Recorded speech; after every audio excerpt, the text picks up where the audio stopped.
Tanong ng ating viewer, Ate Menchi, paano po kung binago ng employer ko ang aking job description? Pwede na po ba yun or kailangan po ba ng bagong application, LMIA, mga ganyan?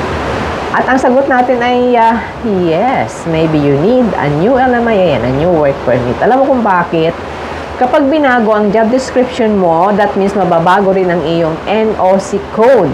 Importante ang NOC code, guys, sa Canada, sa pagtatrabaho sa Canada. So, kapag nabago ang NOC code mo, kailangan kasi yun sa LMIA mo eh. So, kailangan mo ng new LMIA pag nabago ang iyong NOC code.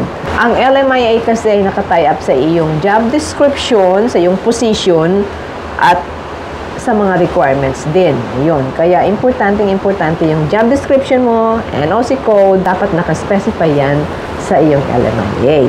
That means, ang changes na yan, guys, sa iyong job description might need another work permit.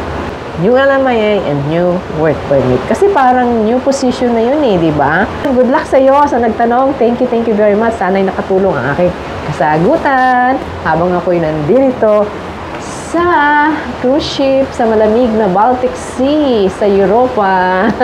Thanks for watching. Si Ate Menchi ito. Bye!